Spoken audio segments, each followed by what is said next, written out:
Voilà, bonjour à tous et à toutes. On est aujourd'hui le mardi Kaf Tammuz. On est le 23 juillet et je reprends le cours de Tania avec mon fils Mendel. Et juste un bref résumé avant de rentrer dans le vif du sujet. On se rappelle donc que le Baal HaTanya avait rapporté l'exemple qu'utilisent justement ceux qui nient la présence réelle d'Hachem dans ce monde, en disant que finalement Hachem ressemble à un artisan qui, après avoir créé ce qu'il devait faire, peut s'en aller et l'objet continue à exister tout à fait indépendamment de l'artisan. Et c'est intéressant parce que, juste une remarque, ici le Baal HaTanya ne parle pas de gens dans notre monde moderne qu'on appelle des gens athées, des gens qui ne croient en rien. Non, il ne parle pas de ça. Il parle de gens qui croient, mais qui pensent qu'après avoir créé, Hachem s'est retiré de ce monde et ne s'intéresse plus à ce monde, comme l'artisan qui passe à autre chose, il va s'occuper d'un autre ustensile, il va même, au bout de quelques jours, quelques semaines, oublier même l'ustensile qu'il avait créé auparavant.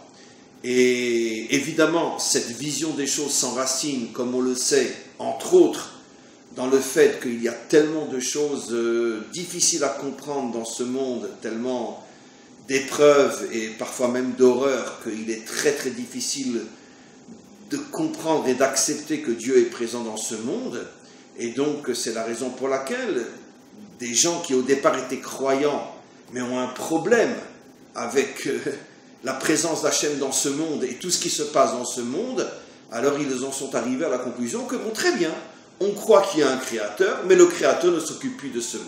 Alors le Baal HaTanya, bien sûr, repousse totalement cette vision des choses et il dit que c'est tout à fait faux, parce que ce monde, s'il n'était pas maintenu en vie, à l'existence, à chaque milliardième de fraction de seconde par le fait que le maître du monde renouvelle constamment ses énergies créatrices à l'intérieur de chaque chose, et bien le monde retournerait au néant, comme avant la création. C'est-à-dire qu'à chaque milliardième de fraction de seconde, le monde existe parce qu'à ce moment précis, pas seulement Hachem veut qu'il existe, parce qu'il lui envoie les énergies nécessaires selon le domaine en question, soit le minéral, soit le végétal, soit l'animal, soit l'humain. Ce sont bien sûr des énergies différentes, mais chaque chose qui existe est le réceptacle d'énergie qui lui permettent d'exister. Donc, ce qui veut dire que la présence d'Hachem est constante dans la création. Ça, c'est ce qu'on avait donc expliqué. On reprend.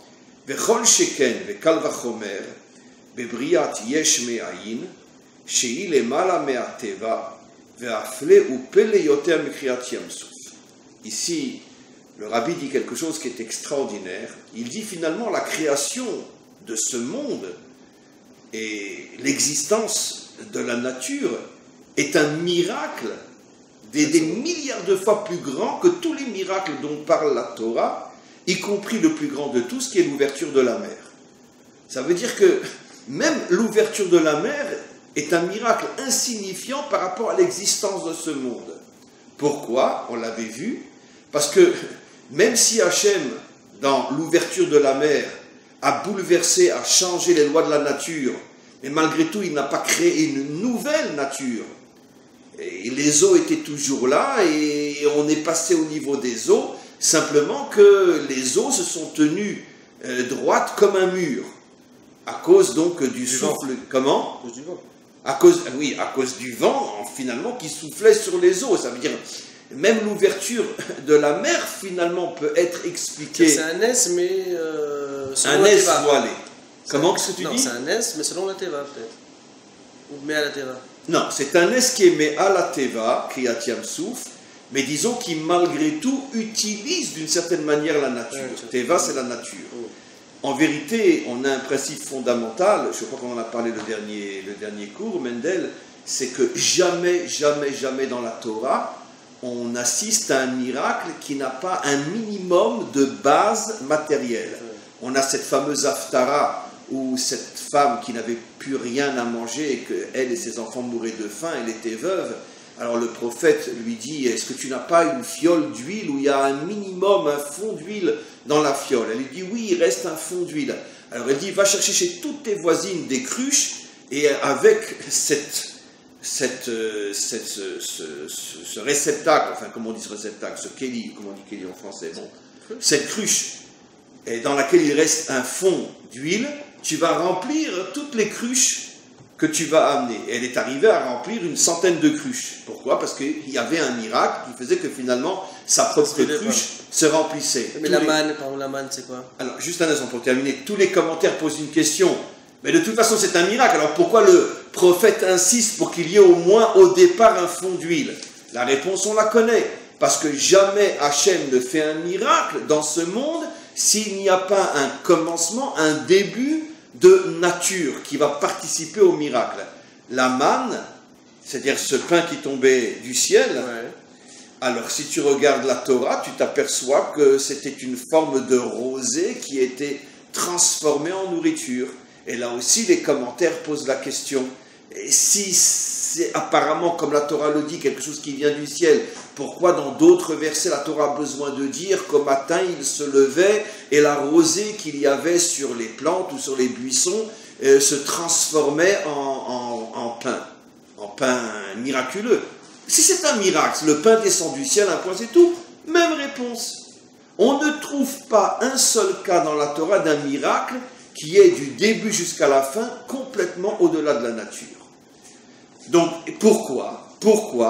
Alors, il y a plusieurs réponses à cela. L'une des réponses, celle que moi je préfère, c'est pour ne pas enlever complètement le libre arbitre. Pour que celui qui ne veut pas croire peut se dire, en se concentrant uniquement sur la petite parcelle naturelle qui est présente à l'intérieur de ce miracle, il ne va voir que ce qui est naturel et va refuser d'accepter le miracle. Entre autres, c'est ce que les commentateurs disent, comment les Égyptiens ont eu cette folie de rentrer dans l'eau. Si ça avait été un miracle 100% visible, ils auraient bien compris que c'est un miracle pour Israël et pas pour eux, donc eux se mettent en danger. Mais comme ils ont vu que le vent soufflait, bien que s'ils avaient réfléchi un minimum, ils se seraient dit, mais enfin, aucun vent ne peut à ce point ouvrir la mer et faire que l'eau se dresse comme des colonnes de pierre. Il y a forcément une autre intervention. Mais eux se sont concentrés uniquement sur l'aspect naturel et ont refusé de croire au miracle. Et de l'autre côté, il y a Yitro. Yitro, quand il a vu Milchemet Amalek et Kriyat Yam-Souf, il a tout lâché pour se convertir. Donc ça veut dire qu'il n'est pas resté dans le choix du libre arbitre uniquement. Et non, il a eu le courage de voir que 90% de l'événement était en vérité miraculeux. Il n'est pas resté coincé dans les 10% naturels. En vérité, tu sais, Mendel, dans la vie de tous les jours, on est très souvent confronté à ce genre de situation.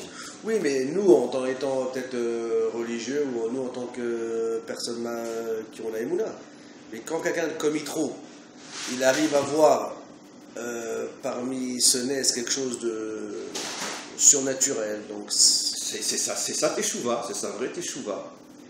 C'est sa vraie Teshuva. Et tu sais, dans toutes les guerres d'Israël, il y a eu des miracles absolument incroyables, mais bon, que la grande majorité, malheureusement, oublie ou n'en tiennent pas compte. Mais quand il y a eu Tsuketan, par exemple, comment on appelle Tsuketan en français? Bon, la dernière fois qu'on est rentré à Gaza, il y a, je crois, 2-3 ans, je ne me rappelle pas, 4 ans, combien de soldats tout à fait laïcs ont témoigné, et c'est même paru dans les journaux, mais après, bon, ça a été censuré parce qu'on ne voulait pas rendre fou le peuple juif, c'est-à-dire les laïcs, mais combien de soldats ont témoigné du fait qu'ils allaient rentrer dans un endroit qui était en vérité piégé, dans lequel il y avait des bombes, et tout d'un coup sortait une vieille femme en blanc, et ça a été même dans les journaux en Israël, et là, surtout ne rentrez pas là.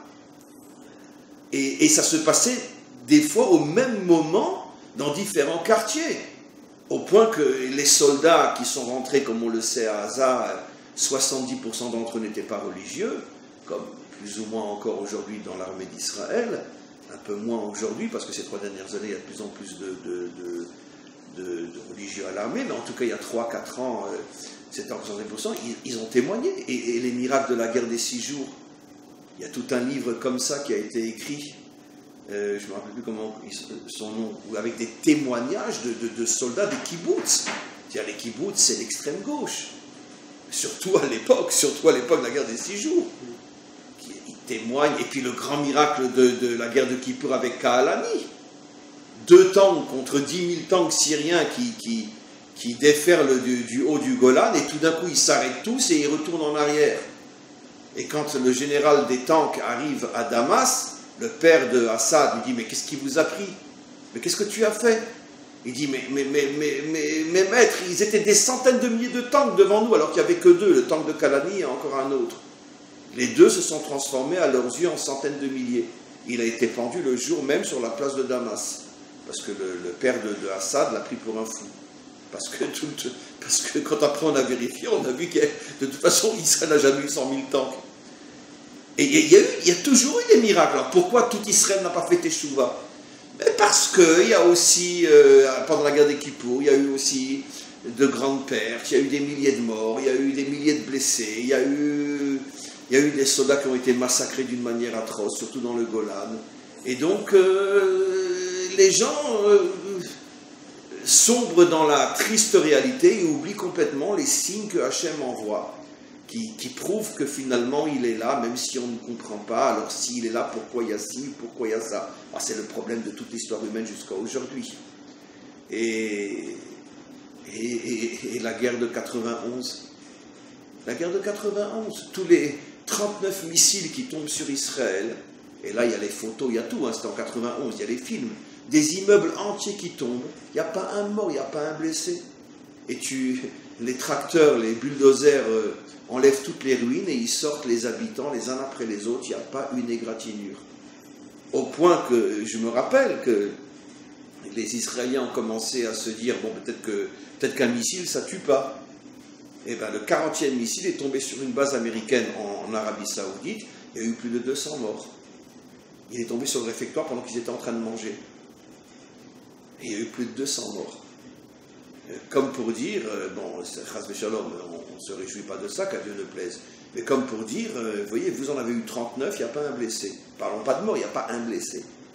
Ça aussi, c'est des miracles inimaginables. Mais d'un autre côté, comme on n'a pas vu une main sortir du ciel et retenir le missile, alors ceux qui ne veulent pas croire vont se dire... Et puis de toute façon, il y a encore jusqu'à pas tellement longtemps, je veux dire, des milliers de missiles sont tirés, des roquettes sont tirées de Gaza. Sur 4000 ou 5000 roquettes, il y aura malheureusement un mort ou 2 blessés, alors qu'il aurait pu en avoir des centaines. C'est des choses absolument incroyables. Ça prouve bien que l'homme qui n'a pas la Emouna, Hachem a beau lui envoyer des signes, il ne veut pas voir, il ne voit pas pourquoi. Parce que même les miracles les plus extraordinaires s'habillent toujours dans une facette de la nature qui permet à celui qui ne veut pas croire de refuser de croire. Et c'est le problème jusqu'à aujourd'hui, malheureusement. Donc en tous les cas, ici, le Baal HaTanya dit que l'existence de la nature est un miracle plus grand encore que les miracles apparemment visibles, alors que la nature, tu ne vois rien. Mais pourquoi? Parce que c'est un miracle permanent, auquel on s'est habitué, donc on ne voit plus le miracle. Mais si nos yeux pouvaient voir qu'à chaque instant, une énergie divine se propage dans chaque chose, jusque dans un minuscule grain de sable, et sans cette énergie divine, le grain de sable retournerait au néant, comme s'il n'avait jamais existé, on se rendrait compte qu'effectivement, la nature et ce monde matériel est un miracle encore plus grand que l'ouverture de la mer. C'est ce que le Rabbi explique ici. Et il continue, Alachat kama vekama, à combien plus forte raison, chez Beistalkut Kohar Abore Minanivra, comme on l'a déjà expliqué, que si le maître du monde retirait son énergie de tout ce qui existe, Chas v'Shalom, qu'à Dieu ne plaise, Yashuva Nivra le Ein ve'efes mamash. Toutes les créatures. Anivra, c'est l'homme ou c'est le monde? C'est le monde. Anivra, c'est l'homme et c'est aussi tout ce qui est créé. Toutes les créatures, tout ce qui est créé, retournerait au néant total. C'est absolument incroyable de se dire que Au moment où, voilà, je touche mon bras, je parle, et en vérité, à chaque milliardième de fraction de seconde, je n'existe que parce que Hachem veut que j'existe. C'est un vrai, finalement, je n'existe pas, puisque je pourrais, s'il retirait son énergie de moi, je redeviens du néant. On comprend que si on intègre ce genre de notion, mais c'est plus possible d'être orgueilleux, c'est plus possible de se prendre pour... On n'existe pas. On n'existe pas. C'est incroyable d'arriver à comprendre que finalement, on n'existe pas. On n'existe que par la volonté d'Hachem. Comment tu peux te prendre au sérieux après? Comment tu peux dire, waouh, quel grand, quel ci, quel ça, mais quel rien? Personne n'existe. Et d'ailleurs, la Chassidut explique dans d'autres domaines, le Rabbi entre autres, que c'était ça la véritable raison de l'humilité infinie de Moshe. Avec toutes les qualités qu'il avait, la Torah ne parle que d'une, de son humilité. Le plus humble des hommes. Pourquoi? Parce que Moshe avait perçu et ressentait ce que le Balatania existe ici, c'est que même lui n'existe que parce que Hachem le veut.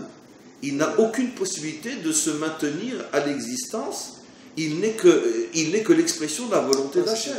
Il y a un autre pirouge, c'est que Moshe, plus fort. Que Moshe se dit que si Hachem avait donné ses forces ou cette neshama à quelqu'un d'autre, il aurait sûrement été mieux que lui. Et c'est sur ce point-là qu'il disait qu'il était humble. Parce que, ok, je suis comme je suis. Mais parce que j'ai reçu ces forces-là d'Hachem. Et si Hachem avait choisi quelqu'un d'autre que moi, il aurait été encore plus grand que moi. Je vais te dire, Mendel, ça va un petit peu dans le sens de la première explication. C'est-à-dire, qu'est-ce que dit Moshe? Que moi, je n'ai rien. Tout ce que j'ai, c'est Hachem qui me le donne. Simplement, ça complète ce que j'ai expliqué. Moi, j'ai expliqué que Moshe était humble parce qu'il savait qu'il n'existait pas en vérité. Toi, tu vas plus loin en disant que même ce qu'il a réalisé, il était tellement conscient que ça venait d'Hachem et que lui n'y était pour rien, au point de dire que si tu avais choisi quelqu'un d'autre que moi, peut-être qu'il aurait encore fait mieux que moi. Mais quoi qu'il en soit, dans cet aveu-là, il reconnaît que finalement, toutes les forces qui lui ont permis de réaliser ces choses extraordinaires, toutes ces forces viennent d'en haut. Donc finalement, c'est pour ça qu'il est tellement humble, parce que lui arrivait à percevoir, ressentir cette énergie cachée que nos yeux ne voient pas, que notre ego ne ressent pas, et qui nous amène à l'orgueil et ce que j'appelle toujours le culte de l'ego. On continue. Et là, chez Tsari Liot Kohar Apoel Benifal Tamid Lachiotol Kaimo. Bon, on n'a fait que devancer en français ce que le Balatania dit. Et donc, on est donc dans l'obligation de comprendre que l'énergie créatrice se trouve à chaque instant et en permanence dans toute chose qui existe et qui se maintient. Vehen hen. Et c'est quoi ces énergies-là? Alors on va s'arrêter un petit peu parce qu'il revient sur une notion qu'on a déjà vue mais qui est fabuleuse. Et c'est quoi ces énergies? Où elles sont ces énergies? À quoi elles ressemblent? Le Rabbi explique. Vehen hen bechinat otiyot adibur me'asara ma'amarot shebaem nivru. Ce sont les fameuses lettres des 10 paroles de la création. C'est la prina, c'est pas vraiment la lettre. Comment? C'est la prina otiyot. Oui, c'est-à-dire... Parce que tu as raison, la Bechina, ça veut dire en vérité, parce que les lettres représentent chaque lettre avec sa forme, son sens et sa valeur numérique, correspond à un certain type d'énergie. Et donc, le mot, par exemple, un mot qui est dans la création, le mot lune, il y a Réar, il y a un Yud, il y a un Resh, il y a un Chet. Ces 3 lettres correspondent à 3 énergies. Et selon l'ordre que le Yud est avant le Resh et le Resh est avant le Chet, dit de cette manière-là, cette énergie-là va permettre à la lune d'être comme elle est. Shemesh, Chama, ou Maïm, même Yud même, ça va donner les eaux. Alors maintenant, il y a une question. Ce qui va les maintenir. Comment? Ce qui va les maintenir. Ce qui va les maintenir. Alors, il y a une question extraordinaire que le Tanya ne traite pas, en tout cas clairement ici, mais qui est dans d'autres Mahamarim de Chassidut que le Rabbi explique. Il dit, mais pourquoi on a besoin de passer par cette comparaison avec les lettres? On a compris, dans chaque chose qui existe, il y a une énergie permanente qui est constamment renouvelée et qui permet à la chose d'exister. Qu'est-ce qu'on a besoin de dire que ces énergies, en vérité, proviennent des lettres de la création? De toute façon, on ne comprend rien. Qu'est-ce qu'on a besoin de dire? Alors, le Rabbi explique, et le Makor, c'est expliqué mieux, parce qu'il le détaille, mais le Makor est dans le Zohar, comme le Rabbi l'explique.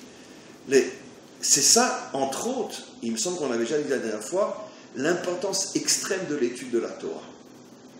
Le Talmud dit clairement que si on pouvait imaginer, je ne me rappelle pas qu'on en a parlé, mais il faut le redire. C'est vrai que le Rabbi dit qu'il faut toujours apprendre un Perektania ou quelque chose. Ouais, il faut toujours parler de Torah. Non, même quand tu es dans la rue ou autre part, tu peux toujours... tu peux le dire, tu peux dire des mots de Torah. Comment dire, les ta'er et ta'olam. Voilà, ça purifie le monde. Et donc c'est pour ça qu'il y a un verset qui dit Imlo beriti yomam valaila chukot shamayim va'aretz lo samti.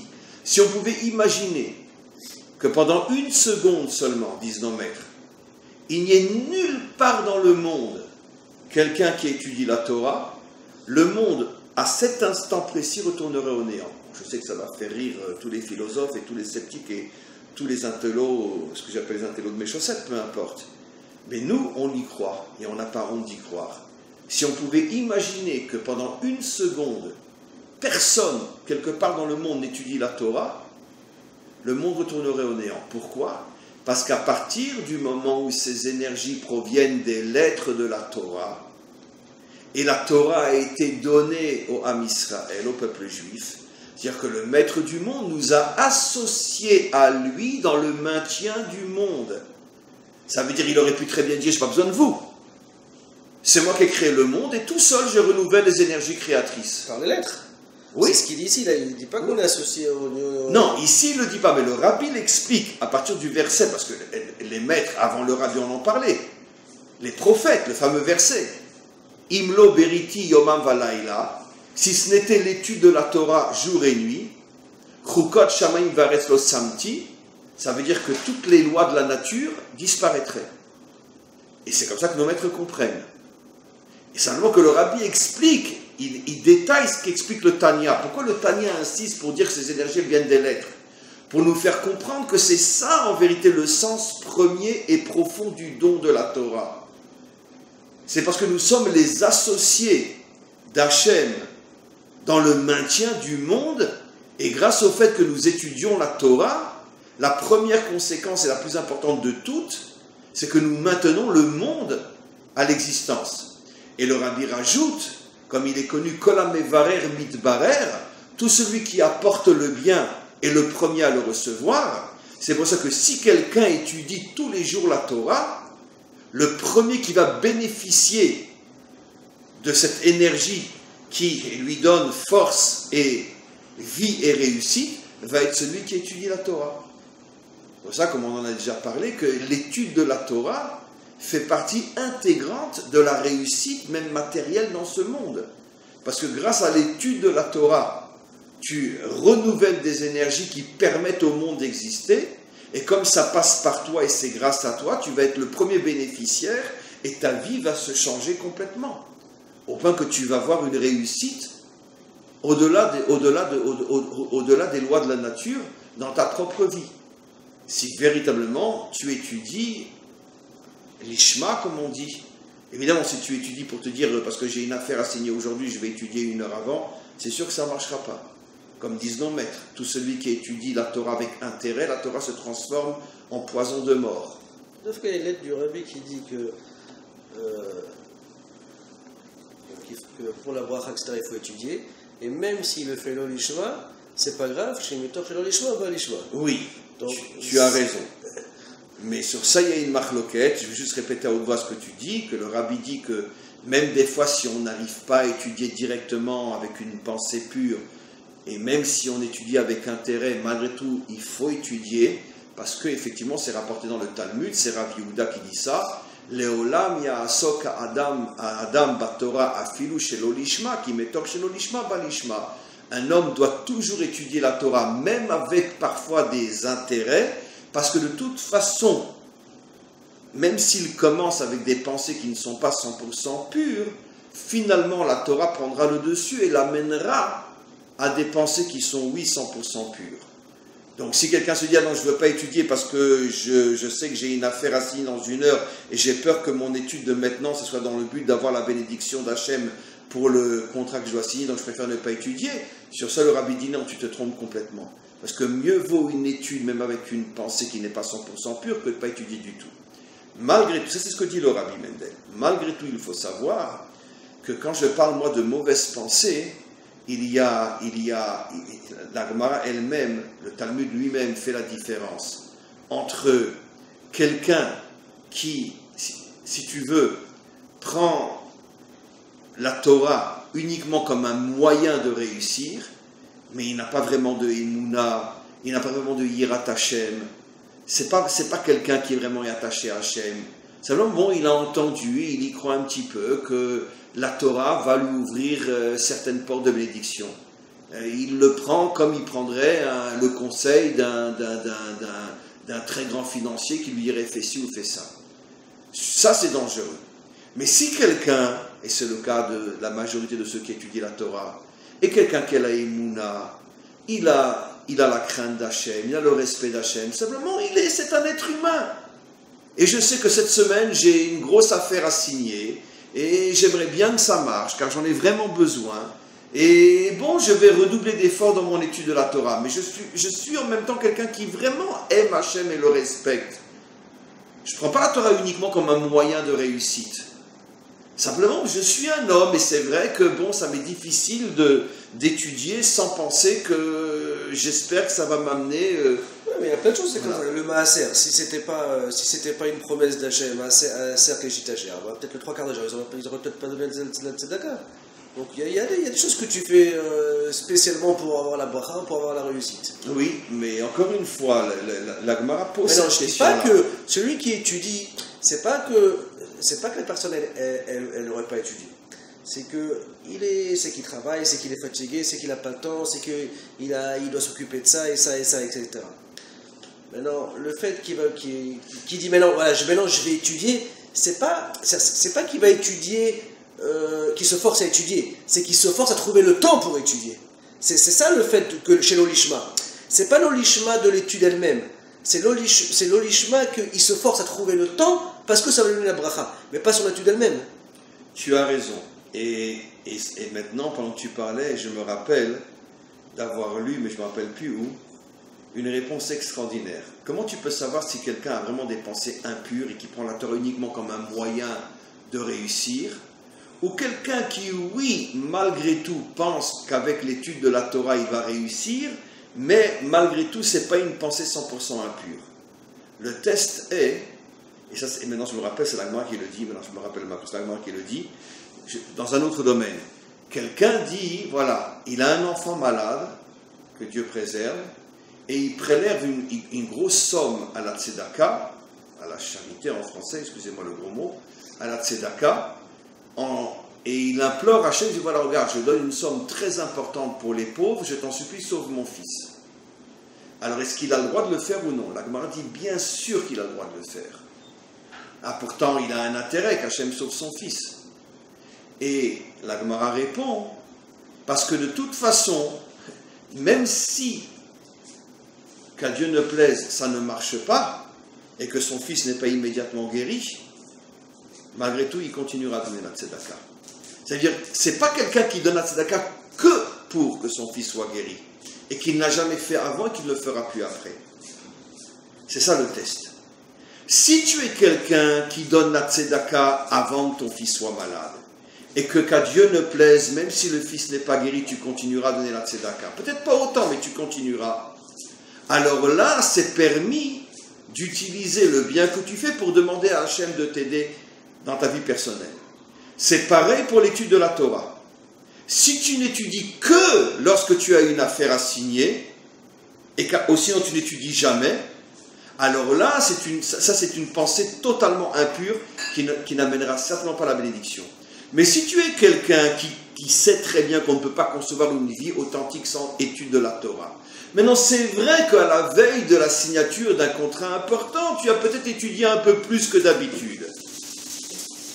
Mais tu étudies avant, et tu continueras à étudier après, même si ça ne se passe pas aussi bien que tu le pensais. Ah, dans ce cas-là, ça ne s'appelle pas une pensée qui est complètement impure. Bon, c'est dark, c'est très fin la nuance entre les deux. Mais encore une fois, c'est comme... Mais il y a plein de choses qu'on fait pour Tarata Mishpacha. Il n'y a pas... la moitié, les trois quarts des gens qui ne sont peut-être pas orthodoxes et qui font Tarata Mishpacha. Ils le font parce que ils savent que c'est la clé d'air aussi dans le couple.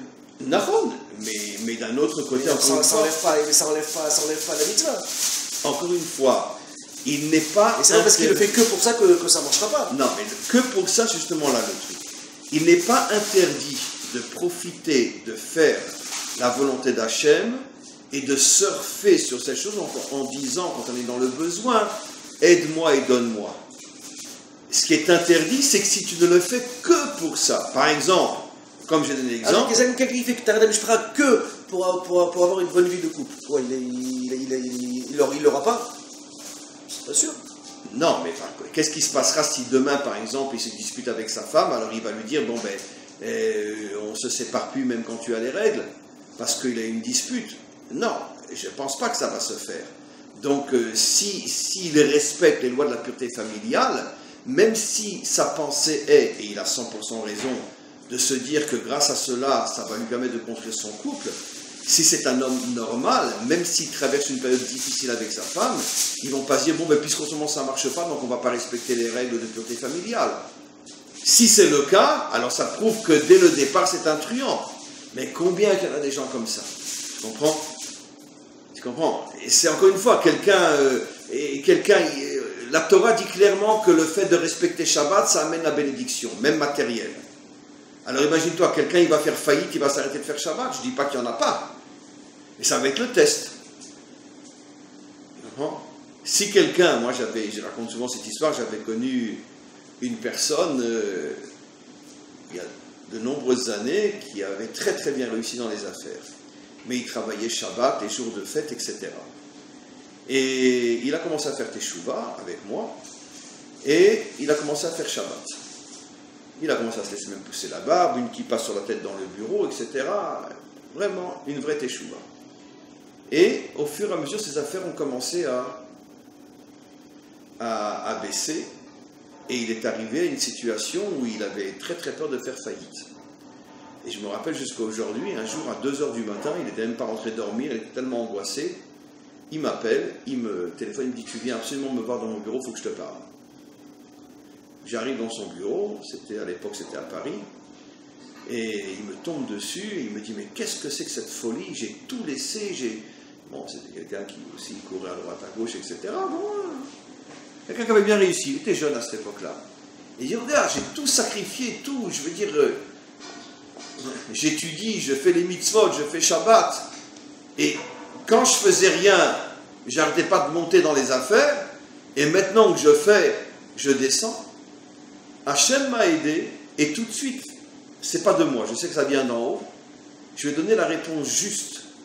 Je lui ai dit, sache qu'en vérité, Hachem est en train de te nettoyer et de te reprendre tout l'argent que tu as gagné pendant 10 ou 15 ou 20 ans que tu as travaillé pendant Shabbat.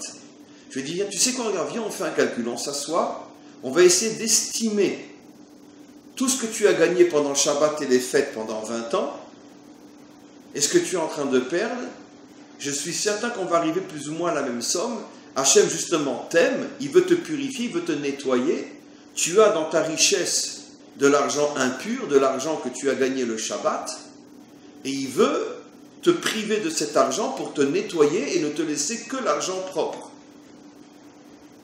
On a commencé à faire le calcul, etc. Puis après, bon, il a dit, allez, j'arrête, ça m'énerve, c'est faux, c'est pas ça la raison. Et finalement, il a tout lâché. Mais... Il est redevenu riche? Non, Dafka, il n'est jamais vraiment redevenu riche. Dafka, c'est incroyable. Mais il a tout lâché. Et pourquoi? Parce qu'il ne comprenait pas le système. Moi, je lui ai expliqué, et je sais que mon explication était juste. Justement parce qu'il a fait Teshuvah, Hachem veut le nettoyer. Donc, veut lui enlever tout cet argent qui n'est pas propre. Bon, il faut une émouna inimaginable. Oui, mais au contraire, t'as plein de gens aussi, plein d'hommes d'affaires que quand ils ont commencé à faire Shabbat, ils ont gagné plus, ou ils ont gagné autant, on va dire, que ce qu'ils gagnaient avant en travaillant le Shabbat. Oui, mais peut-être que c'était justement des gens que Hachem savait que même si il leur faisait un sale coup, ils n'arrêteraient pas de faire Shabbat. Tu comprends? C'est des exemples comme ça, c'est en-sof. Et combien qu'on a de cas de gens qui ont eu une épreuve terrible, ils ont perdu un être cher, des enfants ou je ne sais quoi, et ils se sont renforcés dans la Emouna et dans la Torah plus encore qu'avant. Et combien qui ont tout lâché. Sincèrement, je pense que les gens qui se renforcent dans une épreuve sont plus nombreux que ceux qui lâchent tout. Parce que si tu lâches tout, ça prouve rétroactivement que tout ton lien avec Hachem était purement du business. Donc, encore une fois, c'est ça la nuance, Mendel. Tu as le droit de demander à Hachem de t'aider dans ta vie personnelle, en profitant du fait que tu fais le bien. Mais par contre, le test sera, et si Hachem ne te répond pas, si finalement il ne donne pas satisfaction à ta demande, est-ce que tu vas lâcher ou tu ne vas pas lâcher? Donc par rapport à ce que tu dis, quelqu'un qui est dans une situation difficile, et qui va dire, bon, alors maintenant je vais étudier plus, ou je vais faire plus de mitzvot pour réussir, donc ça veut dire que l'Echatrila,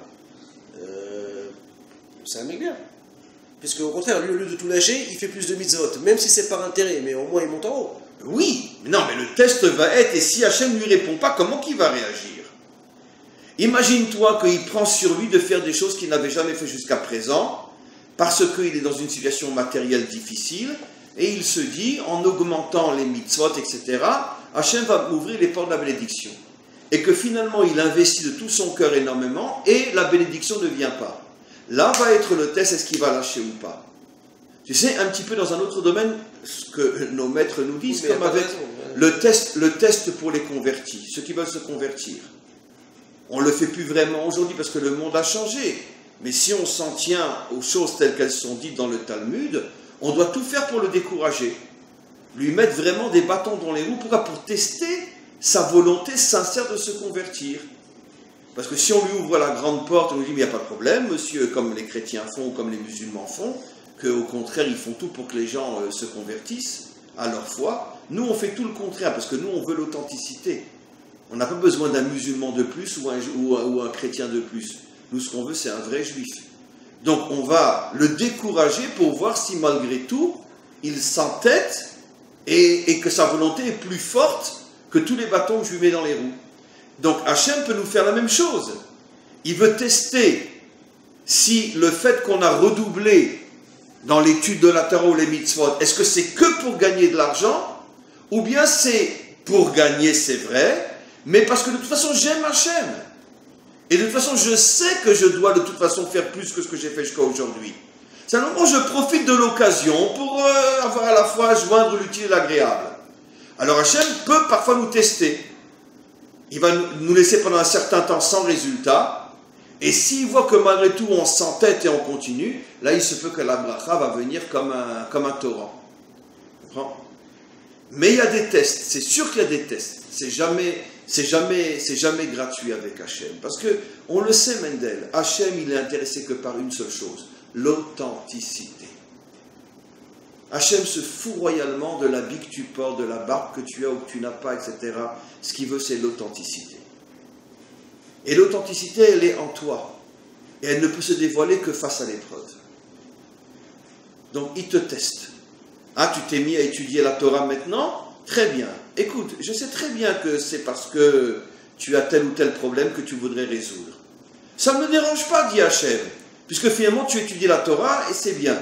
Mais je vais quand même te tester un petit peu pour savoir si ce n'est que pour la réussite ou c'est parce que tu comprends que l'étude de la Torah c'est important, même si tu veux aussi la réussite. Donc je te teste. Et là on va voir comment tu vas réagir. Bon. Donc encore une fois, il n'est pas interdit de demander à Hachem de l'aide. J'ai fait récemment un cours là-dessus. Et je le nuance maintenant. Il n'est pas interdit de demander à Hachem de l'aide. Ce qui est interdit, c'est de faire dépendre ton service que de l'aide que tu vas recevoir. Je reçois, je continue, je ne reçois pas, je lâche. C'est ce que moi j'ai appelé dans un cours récemment l'idolâtrie. Alors, quelle est la différence entre celui qui fait rien et celui qui fait par intérêt? Il fait quand même, même s'il fait par intérêt, il fait quand même.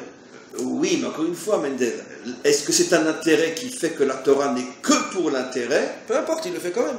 Non, alors ça, sur ça, Lui, il va quand même se lever le matin, il va aller à la synagogue, il va mettre de filine, il va étudier un petit peu, il va commencer son travail à 10h, l'autre il commence à 7h. Oui, mais si c'est par intérêt, un jour il va vouloir faire le bilan avec Hachem. Bon, alors j'ai obtenu ce que je voulais ou non? Et s'il n'a pas obtenu? S'il y a un intérêt, il y a forcément aussi un moment où il va faire les comptes avec Hachem. Tu m'as donné ou tu m'as pas donné? Et quand ce moment va arriver et qu'il n'a pas reçu, si c'est que de l'intérêt, il va lâcher. Si c'est de la émouna et en même temps de l'intérêt, il ne lâchera pas. Et s'il ne lâche pas, c'est sûr qu'au prochain tour, Hachem lui ouvre la porte de la bénédiction. Ça c'est clair. Ça c'est clair, ça c'est marqué dans tous les livres, etc. Dès le moment où Hachem sent que tu es authentique, peut-être même celui qui étudie, il ira jusqu'au bout, mais pour arriver à cette porte. Oui, mais encore une fois, Hachem est plus fort que nous, il sait comment nous tester. C'est pas la peine de rentrer en compétition avec lui, c'est sûr qu'il va gagner. Il sait comment nous tester. Encore une fois, il n'est pas interdit de demander de l'aide à Hachem. Ce qui est interdit, c'est de faire dépendre toute ma relation à lui au gain que j'attends de lui. Ça, c'est interdit. Mendel, le plus bel exemple à en pleurer, et à chaque fois que je le dis, sincèrement, je retiens mes larmes. Le plus bel exemple de tous les exemples, Moshe Rabbeinu, toute sa vie, il a donné pour Hachem. Pourquoi? Pour mériter de rentrer en Eretz Israël, à la tête du peuple juif. Et à la fin de sa vie, alors qu'il est à la frontière, il a tout donné. Je lui dis, halte, tu rentres pas. Pour cette idiotie de frapper au lieu de parler, comme si quelqu'un va prendre ça au sérieux. C'était un prétexte uniquement, mais c'était un test. Pour montrer rétroactivement que toute sa vie, Moshe avait servi Hachem de la manière la plus absolument authentique. Non, mais ça ne l'a pas aidé non plus. Non, mais bon, il y a des explications à ça, qu'en vérité, que les 515 prières qu'il a priées pour pouvoir rentrer, elles ont été retenues en haut pour être utilisées pour le peuple juif, pour sortir du dernier exil. Mais lui, et d'ailleurs, dans notre paracha, regarde, Hachem lui dit, pars en guerre contre Midian, et après tu mourras. Et tout de suite, il ordonne Pinchas et les autres de partir en guerre. Rachid dit, mais attends, il vient d'entendre qu'après cette guerre, il va mourir. Et il n'hésite pas une seconde. De là, dit Rachid, tu vois que Moshe est un homme complètement désintéressé. Hachem lui a dit, même si sa vie dépend de l'accomplissement de ce que Hachem lui a dit, il s'en fiche. Mais tant pis, je vais mourir. Mais moi, Hachem m'a dit, je fais. Mais la plus grande épreuve de toutes, c'est que toute sa vie, il a espéré rentrer en Israël, et finalement, à la fin de sa vie, il s'entend dire, non, toi, tu restes. Il rentre sans toi. Et on ne le voit pas broncher. Si, il va prier 150 prières, mais sans colère, sans broncher, sans rien. Et il continue jusqu'au dernier jour de sa vie à... Bon, évidemment, c'est Moshe, c'est ni toi ni moi. On n'a aucune chance d'arriver même à l'ombre de ce niveau-là. Mais ça, tu vois que c'est bien la preuve comme quoi Hachem veut mettre en évidence l'authenticité. Et l'authenticité ne peut être mise en évidence que si tu n'as pas tout de suite ce que tu demandes. Et que Hachem te fait languir pour voir si tu vas craquer ou non. Et quand il est sûr que finalement tu t'es mis à le servir et que tu ne le lâcheras pas, Baruch qui va te donner ce que tu demandes. Bon, Moshe, en tout cas, c'était différent. Il n'a pas reçu parce qu'il fallait que ses prières restent pour le Ham Israël pour la fin de l'exil. Bon. Eh bien, on va faire encore une phrase. Ve'al ze ne'emar, et c'est ce qui est dit, Ve'ata mechaye et kulam, toi Hachem, tu donnes vie, et c'est au présent, à tout ce qui existe. Al tikre mechaye, et la mehave, dainu yesh mehaï. Et le Baal HaTanya explique que c'est pas seulement qu'il donne vie à ce qui existe, il donne l'existence à ce qui existe. Quelle est la différence entre l'existence et donner la vie? C'est que l'âme que nous avons en nous donne vie à notre corps. Mais lorsque l'âme quitte le corps ne se désintègre pas à la seconde même. C'est pas l'âme qui fait que le corps existe. L'âme donne vie au corps. Un exemple encore plus nul. L'essence permet à la voiture d'avancer.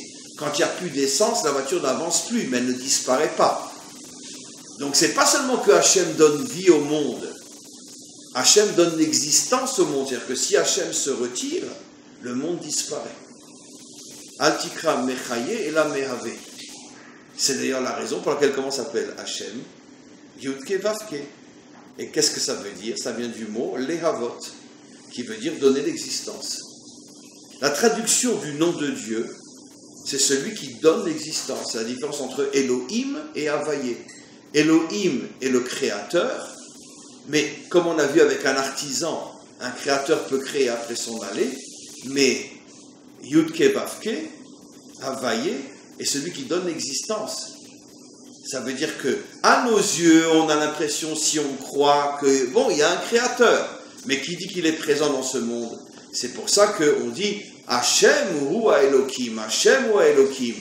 Malgré le fait qu'on pourrait croire que Hachem a abandonné son monde après l'avoir créé, on sait qu'il est Havaye.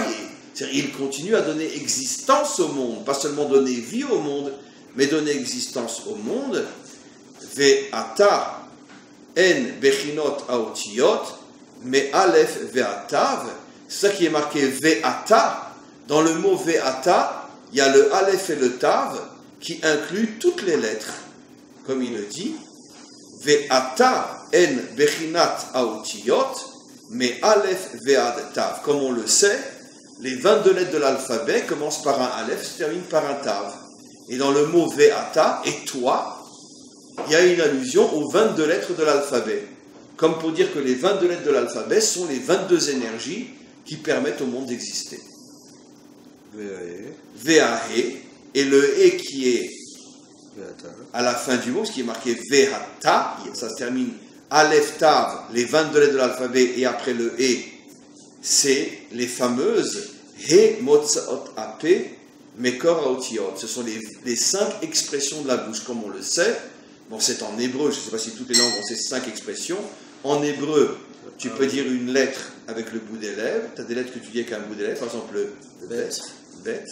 Tu as des lèvres chet que tu lis avec le palais. Tu as des lettres que tu lis avec la gorge, le aïn, c'est la gorge. Et bon, je ne sais plus, il y en a encore 2, mais Bekitsur, c'est quoi? Le P. Le P, oui, le P aussi, c'est un souffle. Je sais qu'il y a 5 les lettres correspondent à 5 expressions de la bouche. Le bout des lèvres, le palais, le souffle, la gorge, la langue. Ah oui, la langue aussi. Lamed ou Aleph, je ne me rappelle plus.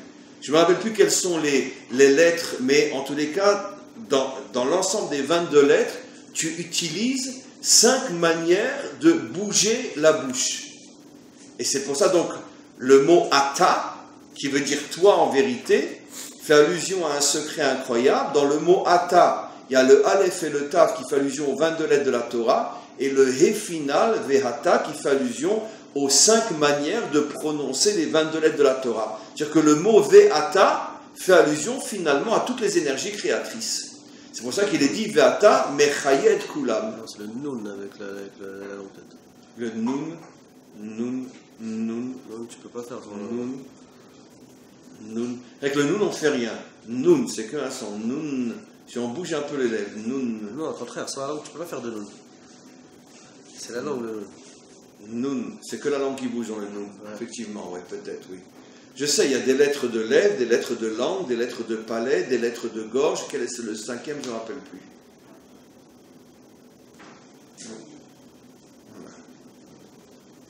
Top. Ok, on va s'arrêter là pour aujourd'hui. Merci Hachem, merci au Balatania et merci Mendel pour cette magnifique rabbouta.